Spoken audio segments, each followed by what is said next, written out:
बिस्मिल्लाहिर्रहमानिर्रहीम। अस्सलाम वालेकुम, वेलकम बैक टू चस्के मस्के। आज मैंने बनाई है बहुत ही मज़ेदार चिकन स्मोकी कढ़ाई। बहुत ही झटपट तैयार होने वाली दावतों की शान है ये कढ़ाई। आप लोग झटपट तैयार कर सकते हैं घर में। वीडियो आप एंड तक देखिए क्योंकि बहुत ही लजीज और बहुत ही आसान तरीके से मैं बनाने वाली हूँ। चलिए फिर हम आपकी वीडियो को स्टार्ट करते हैं। सबसे पहले मैंने ली है 1.5 टेबलस्पून लाल मिर्च, आधा टीस्पून सूखा धनिया, आधा टीस्पून काली मिर्च, आधा टीस्पून ज़ीरा, आधा टीस्पून हल्दी और साथ ही मैंने इस्तेमाल किया है 1 टेबलस्पून नमक। ये सब डालने के बाद 2 अदद मैंने बड़े साइज़ के प्याज लिए हैं, उनको मैंने इस तरह से चॉप कर लिया है। उसके बाद मैंने लिया है लहसुन और अदरक का पेस्ट, उसको अच्छी तरीके से कूट लिया था। साथ ही मैं इस्तेमाल करूंगी 2 बड़े साइज़ की सब्ज़ मिर्चें और 1 अदद नींबू है। इससे बहुत ही मज़ेदार कढ़ाई तैयार होगी। आधा कप मैंने लिया है दही, 2 अदद मैंने लिए हैं टमाटर। ये मेरे फ्रीज़ हुए थे, बड़े साइज़ के हैं। अगर आपके पास घर छोटे हैं तो आप 4 इस्तेमाल करें। ये चिकन ली है मैंने, 1 चिकन है और इसको अच्छी तरीके से धो लिया है और इस पर मैंने कट लगा लिए हैं चिकन पे। दूसरी तरफ पैन में मैंने लिया है 1/4 कप ऑयल और उसके अंदर मैं डाल रही हूँ ज़ीरा। ज़ीरे को हल्का हल्का सौते करूँगी ऑयल के अंदर, उसकी खुशबू बहुत ही अच्छी लगेगी कढ़ाई में। साथ ही मैंने इसमें चिकन ऐड कर लिया है और चिकन को मैं तब तक फ्राई करूँगी जब तक कि रेड कलर में नहीं आ जाता, मतलब ये अच्छे तरीके से पक नहीं जाता।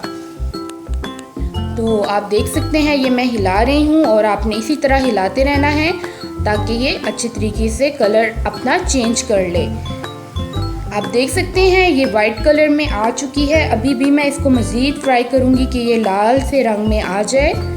जब ये अच्छी तरीके से फ्राई होगी तो ये कुछ इस तरह से दिखेगी। ये अच्छे तरीके से फ्राई होके लाल से रंग में आ चुकी है। अब मैं मज़ीद इसके साथ ही चम्मच हिलाऊँगी और मैंने इसमें डाल दिया है लहसुन अदरक का पेस्ट। लहसुन अदरक का पेस्ट डालने के बाद अब मैं इसको अच्छी तरीके से मज़ीद हिला रही हूँ ताकि वो भी अच्छी तरीके से अंदर भून जाए। लहसुन अदरक का पेस्ट जो है उसका टेस्ट बहुत ही अच्छा और मज़ेदार लगेगा बीच में। साथ साथ आपने चम्मच हिलाते रहने हैं। और इसके बाद मैं ऐड कर रही हूँ इसमें अपना प्याज। जो प्याज मैंने चॉप करके रखा हुआ था, 2 अदद प्याज थे बड़े साइज़ के। ये डालने के बाद अब मैं इसको मज़ीद हिलाऊंगी चम्मच को और इसको 2 से 3 मिनट के लिए ढाँप दूंगी ताकि प्याज थोड़े नरम हो जाएं। उसके बाद मैंने इसमें डाले हैं टमाटर। टमाटर मेरे फ्रीज़ हुए थे। आप लोग अगर नॉर्मल लेंगे तो आप 4 लीजिएगा, मैंने बड़े साइज़ के लिए थे इसलिए। इसके बाद मैंने जितने भी मसाले थे वो सारे इसमें ऐड कर दिए हैं। आप लोग पीछे देख चुके हैं कि कौन कौन से इसमें मसाले ऐड होंगे। बहुत ही मज़ेदार ये रेसिपी तैयार होगी। आप देख सकते हैं ये मैंने मिक्स की है और इतने मज़ेदार खुशबू आ रही है इसमें से, बहुत ही मज़ेदार खुशबू आ रही है।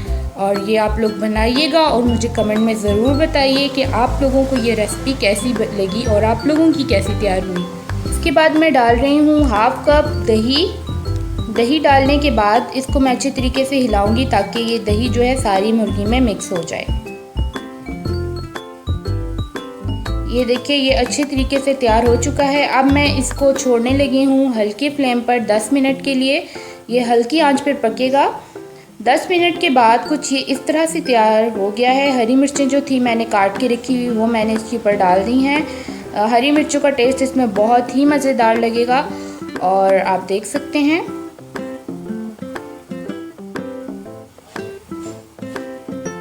इसके बाद मैं 1 अदद लीमू जो लिया था उसका रस जो है वो मैं इस सालन में डाल रही हूँ। इस लीमू का जो खट्टा खट्टा टेस्ट है ये बहुत ही मज़ेदार लगेगा कढ़ाई में और बहुत ही मज़ेदार सी खुशबू आएगी इसमें। इसके बाद मैंने कोयला लिया था, उसको गर्म किया। अब इस पर थोड़ा सा ऑयल डालूंगी, इसके धुएं की खुशबू भी बहुत अच्छी लगेगी। और इसके बाद मैंने डाला है इसके ऊपर सब्ज़ धनिया।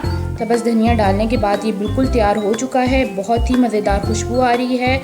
अब ये सर्व करने के लिए तैयार है। आप इस तरह से बनाइए और मुझे ज़रूर बताइए कि आपकी रेसिपी कैसी बनी है। आप इसको नान के साथ, इसके अलावा ब्रेड के साथ, तंदूर की रोटी के साथ और इसके अलावा घर की बनी हुई मकई की रोटी जो होती है उसके साथ भी आप खा सकते हैं। बहुत ही मज़ेदार ये तैयार हुई है। आप देख सकते हैं इसका ये रंग, इसकी खुशबू इतनी मज़ेदार आ रही है। झटपट तैयार हो सकती है ये रेसिपी। चंद मिनटों में आप लोग घर में ज़रूर बनाएं, दावतों पे बनाएं और मुझे ज़रूर बताएं कि आपकी रेसिपी कैसी बनी। Thank you so much for watching. दुआ में याद रखिए। अल्लाह हाफिज़।